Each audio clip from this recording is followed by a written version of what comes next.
Hello बच्चों, आज हम लोग स्टार्ट करने वाले हैं ट्रिग्नोमेट्री। ये क्लास 10 का सबसे इंपॉर्टेंट चैप्टर है।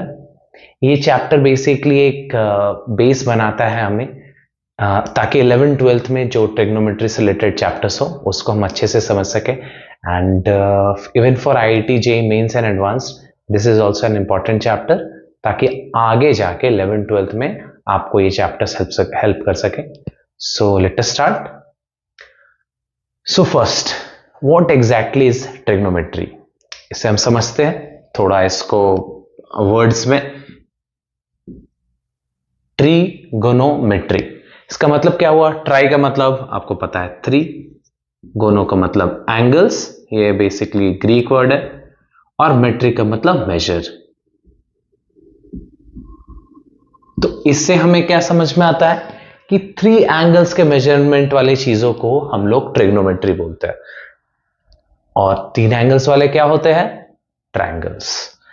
तो बेसिकली कोई भी चीज जो ट्रायंगल के कंसिडरेशन में आता है, या ट्रायंगल के मेजरमेंट के लिए, या ट्रायंगल के प्रॉपर्टीज को, या किसी भी वर्ल्ड में कोई भी इंसिडेंट या कोई भी चीज आप देखते हो जहां पर आप एक ट्रायंगल बना के उससे सॉल्व कर सकते हो या उसके प्रॉब्लम को आइडेंटिफाई कर सकते हो, वो एक ट्रिग्नोमेट्री के बेस के अंदर में आता है। ठीक है, ये हो गया हमारा ट्रिग्नोमेट्री का मीनिंग।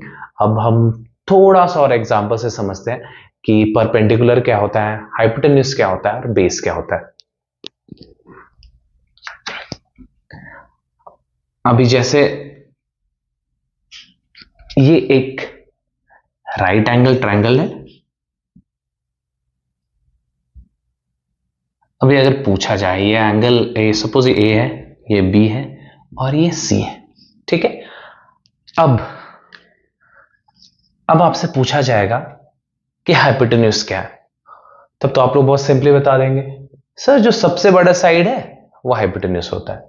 तो यहां पर हमें सबसे बड़ा साइड क्या दिख रहा है? वो है AC।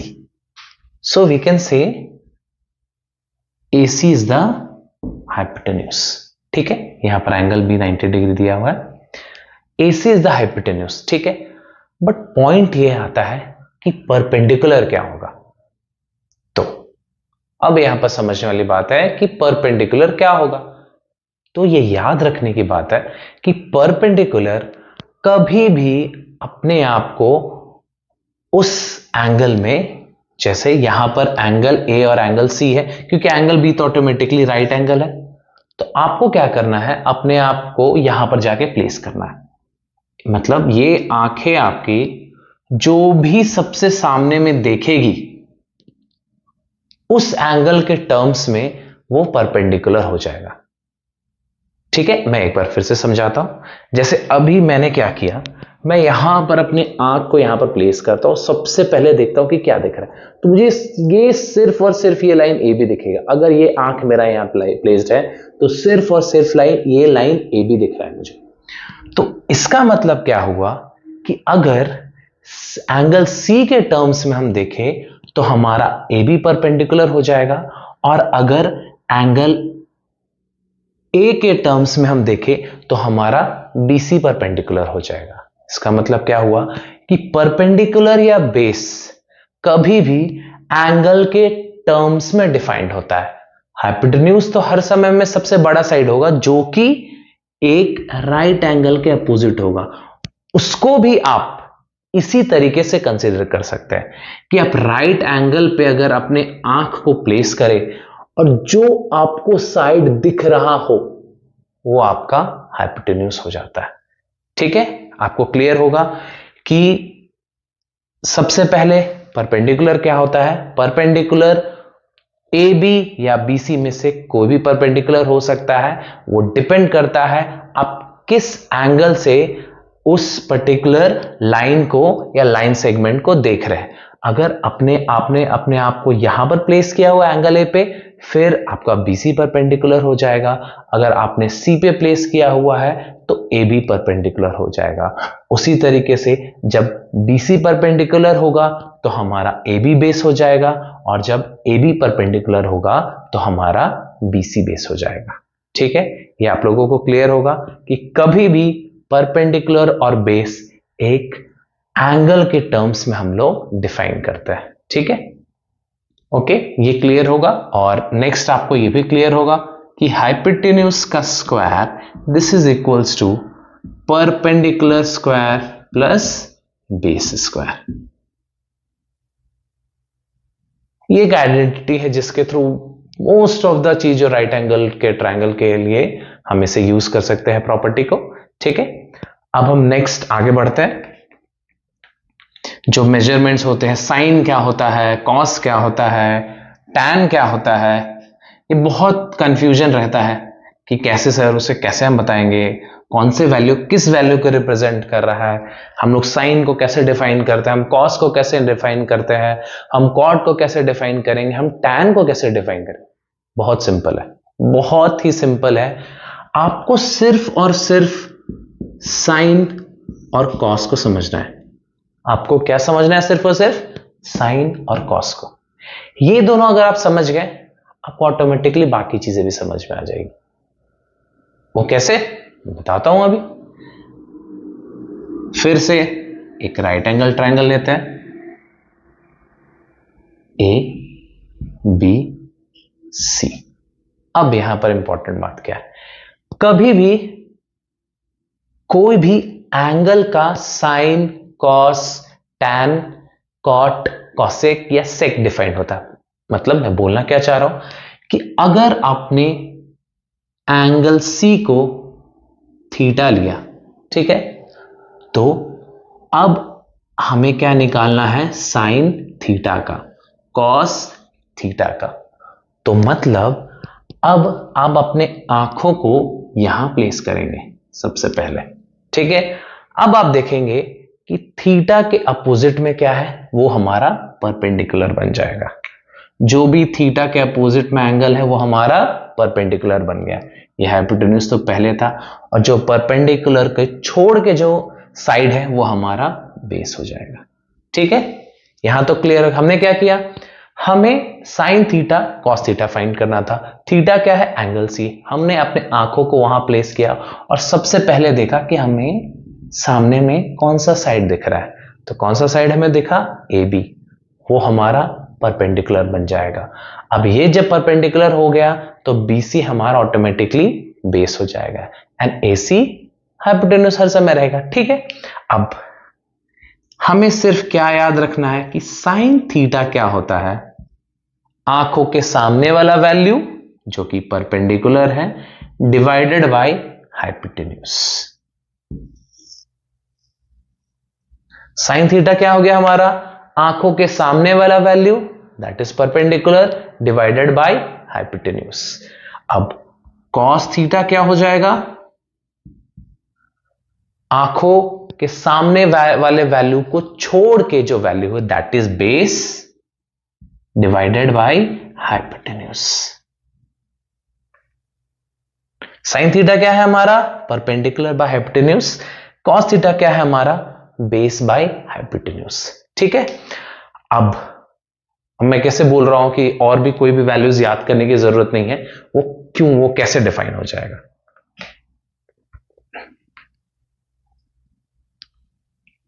हमने अभी तक क्या फाइंड किया कि जो साइन थीटा है वो है हमारा P by H, cos theta है वो है हमारा B बाई एच। नाउ जो टैन थीटा होता है वो हो जाता है sine theta by cos theta. Tan theta क्या होगा हमारा? Sine theta by cos theta. इसका मतलब अब इसे हम क्या लिख सकते हैं? Perpendicular by hypotenuse divided by base by hypotenuse. तो यहां पर हाइपोटेन्यूज हाइपोटेन्यूज कैंसिल, तो हो गया हमारा परपेंडिकुलर बाय बेस। तो टैन थीटा हमारा क्या हुआ? आंखों के सामने वाला वैल्यू डिवाइडेड बाय जो दूसरा वैल्यू है प्रेजेंट। हम लोग साइन एंड कॉस में हाइपोटेन्यूज को कंसिडर कर रहे हैं, बट टैन में हाइपोटेन्यूज ऑटोमेटिकली कैंसिल आउट हो जा रहा है। तो टैन थीटा क्या है? Sine theta by cos theta that is perpendicular by base. आंखों के सामने वाला वैल्यू को छोड़ के जो दूसरा वैल्यू प्रेजेंट है उससे हम डिवाइड करेंगे। ठीक है, that is base, perpendicular by base. अब कॉट थीटा क्या हो जाएगा, cot theta that is 1 by tan theta. This will be, अगर हम लोग 1 बाई टैन थीटा को क्या लिख सकते हैं, बेस बाय परपेंडिकुलर। तो हमारा कॉट थीटा क्या हो गया, बेस बाय परपेंडिकुलर। सिमिलरली अगर हमसे यह पूछा जाए कि हमारा कॉसेक थीटा क्या होगा, this will be equal to 1 by sine theta. Cosec theta क्या होता है, 1 by sine theta, which will be equal to hypotenuse by perpendicular. अब लास्ट कौन सा एंगल है, that is sec theta, which will be equal to 1 by cos theta. This will be equal to base by hypotenuse. ये simple सा derivation था, but derivation भी नहीं बोलो, एक सिंपल से टर्म्स में जिसमें हम लोग साइन थीटा को कैसे डिफाइन करते हैं, कॉस थीटा को कैसे डिफाइन करते हैं, टैन थीटा को कैसे डिफाइन करते हैं और बाकी वैल्यूज को कैसे डिफाइन करते हैं। ठीक है, अभी फिर से हम एक बार इससे रिकैप कर लेते हैं। साइन थीटा हमारा क्या निकला, perpendicular by hypotenuse. Cos theta हमारा क्या निकला, base by hypotenuse. Cosec theta हमारा क्या निकला, hypotenuse by perpendicular. Cosec theta क्या होता है, cosec theta is opposite of sine theta, तो क्या हो जाता है, hypotenuse by perpendicular. Similarly cos theta क्या है, बेस बाय हाइपोटेन्यूज, तो और कॉस थीटा का अपोजिट क्या होता है, sec theta, that will be equal to hypotenuse by base. यहां पर मैंने गलत लिखा है, ये हाइपोटेन्यूज बाय बेस होगा। ठीक है, हाइपोटेन्यूज बाय बेस। फिर tan थीटा क्या होता है, साइन बाय कॉस थीटा, तो साइन बाय कॉस थीटा में हाइपोटेन्यूज हाइपोटेन्यूज कैंसिल हो जाएगा, बच क्या जाएगा, perpendicular by base. And cot theta क्या होता है, 1 by tan theta, that will be equal to base by perpendicular. tan theta और कॉट थीटा में हाइपोटेन्यूज का यूज नहीं होता है। Sine theta and cos theta में परपेंडिकुलर एंड बेस ऊपर आता है, हाइपोटेन्यूज नीचे आता है। कॉसेक थीटा और सेक थीटा में हाइपोटेन्यूज ऊपर आता है और परपेंडिकुलर एंड बेस नीचे आता है। साइन, कॉसेक, कॉस, सेक, टैन, कॉट, ये हमारा 6 वैल्यूज है जिसे हम यूज करते हैं। इसे हम यूज करेंगे आगे के पूरे ट्रिग्नोमेट्री में, कैसे बाकी चीजों को डिराइव करना है। ठीक है, अब एक दो प्रॉब्लम्स हम सॉल्व कर लेते हैं। ये हमारा टेबल है, sine cos tan cosec sec cot. Sine p by H, cos b by H, tan p by b, cosec h by p, sec h by b, h by b and cot b by p। ठीक है, ये just एक table बना दिया मैंने ताकि आप लोगों को इजीली समझ में आ जाए कि क्या है। इसके लिए हम लोग सब इसको याद करने के लिए बहुत तरीके यूज भी करते हैं, अगर जरूरत होगा तो वो भी मैं आप लोगों को बता दूंगा, बट फिलहाल के लिए हम ये क्वेश्चन डिस्कस करते हैं। ये एग्जांपल 1 है कि अगर tan a का वैल्यू 4/3 है तो हमें बाकी ट्रिग्नोमेट्रिक रेशियोज फाइंड करने हैं। Sign, cos, tan, cosec, sec, cot, यही होते हैं हमारे ट्रिग्नोमेट्रिक रेशियोज। ठीक है, अब पहले एक ट्रायंगल कंस्ट्रक्ट कर लेते हैं, ए बी सी। क्या दिया हुआ है यहां पर कि जो tan a है उसका वैल्यू है 4/3, तो हम सबसे पहले क्या करेंगे, यहां पर अपने आंख को प्लेस करेंगे और देखेंगे सामने में क्या दिख रहा है। क्या दिख रहा है सामने में, BC दिख रहा है, तो BC क्या हो जाएगा हमारा, परपेंडिकुलर। तो ये हो गया हमारा परपेंडिकुलर। अब BC को छोड़ के जो साइड बच जाएगा वो क्या हो जाएगा हमारा, AB। बेसिकली AB का बात कर रहा हूं मैं, वो क्या हो गया हमारा, बेस। और AC तो वैसे भी हर समय हाइपोटेन्यूज रहता है। tan a का वैल्यू दिया हुआ है 4/3, मतलब 4/3 को हम लिख सकते हैं परपेंडिकुलर बाय बेस, लिख सकते हैं ना, परपेंडिकुलर बाय बेस तो ही होता है tan, perpendicular by base. Sine by cos, sine क्या था p/h, कॉस क्या था b/h, दोनों को जब हम डिवाइड करेंगे तो h कैंसिल हो जाता है, तो बच क्या जाता है p/b।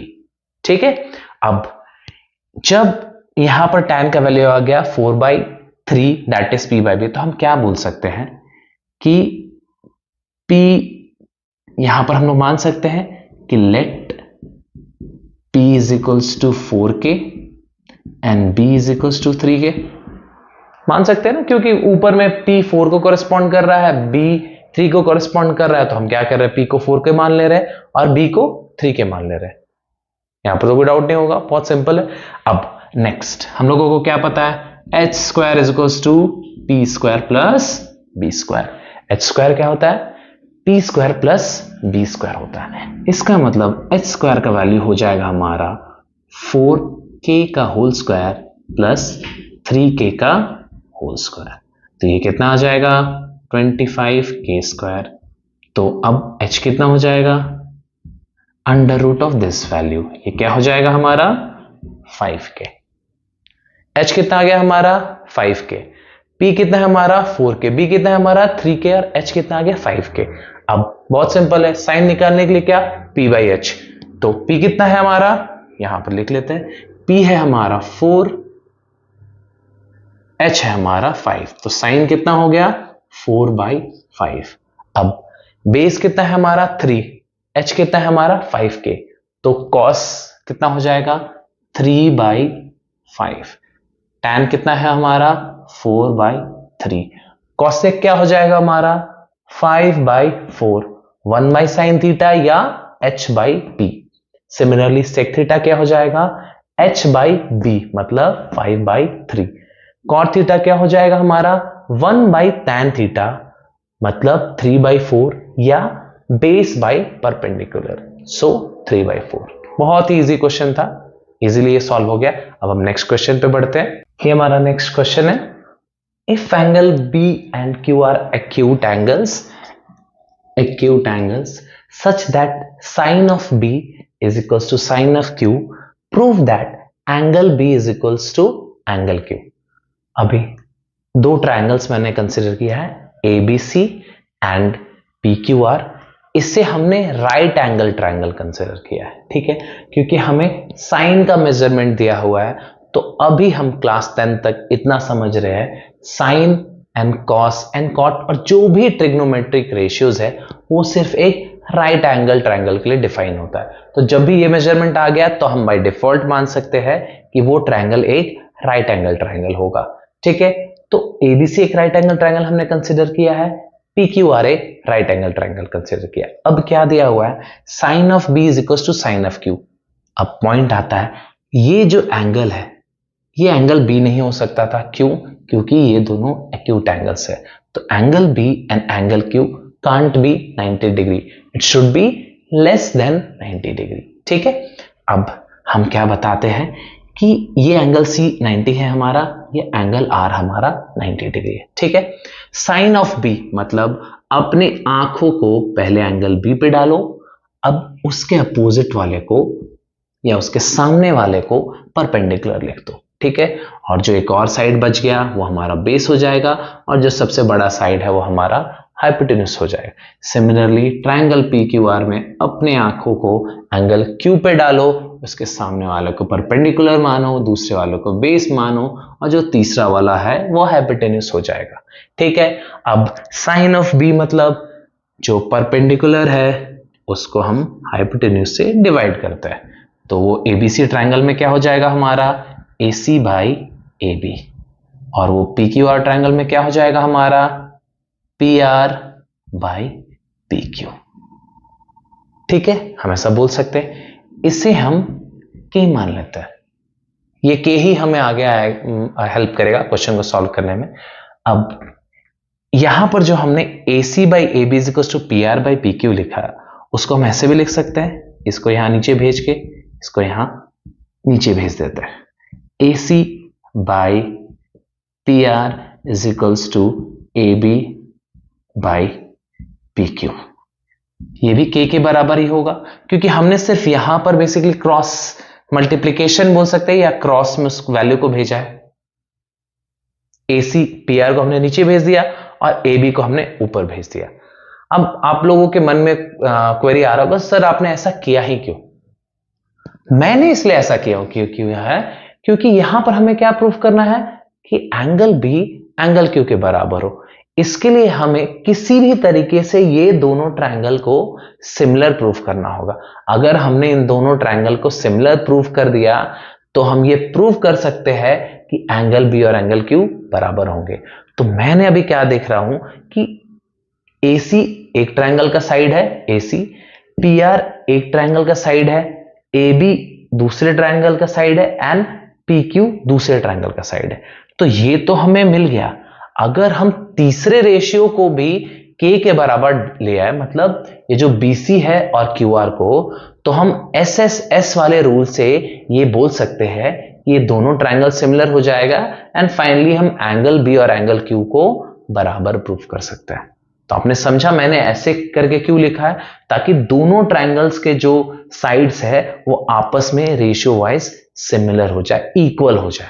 ठीक है, अब AC by P R equals to AB by PQ हो गया। ठीक है, अब हम लोग क्या जानते हैं, ये जो BC है, BC का वैल्यू क्या हो जाएगा हमारा, under root of AB square minus AC square. ये तो आपको पता होगा कि ये जो BC होता है वो हाइपोटेन्यूज का square, that is BC is equals to base will be equal to hypotenuse square minus perpendicular square. ठीक, सिमिलरली जो QR है वो हमारा क्या हो जाएगा, AB स्क्वायर यहां पर था, यहां पर क्या हो जाएगा PQ square H square minus PR square. तो ये क्या हो जाएगा PQ square minus PR square. ठीक है, अब इन दोनों का रेशियो क्या होगा, BC के लिए हमने लिखा under root of AB square minus AC square. तो अब हमें suppose BC by QR find करना है। अब ये जो under root of AB square है उसके जगह में हम ये वैल्यू को सब्स्टिट्यूट कर सकते हैं। यहां पर आप क्या देख रहे हैं कि AC by PR is equals to AB by PQ दिया हुआ है। ठीक है, मतलब हम ये बोल सकते हैं यहां पर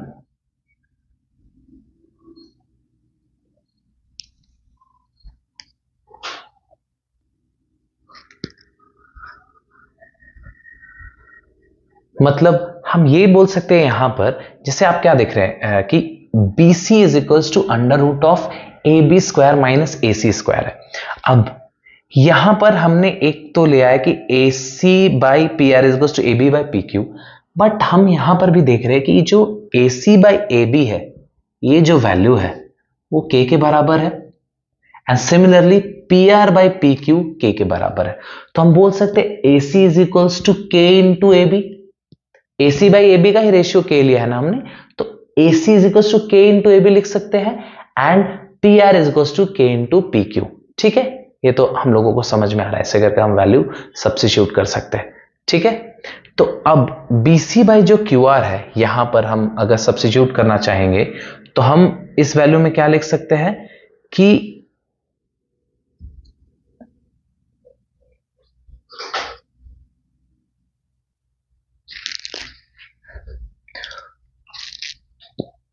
अब हम यहां पर क्या देख रहे हैं कि BC बाई QR का वैल्यू आ गया है under root of AB square minus AC square divided by under root of PQ square minus PR square.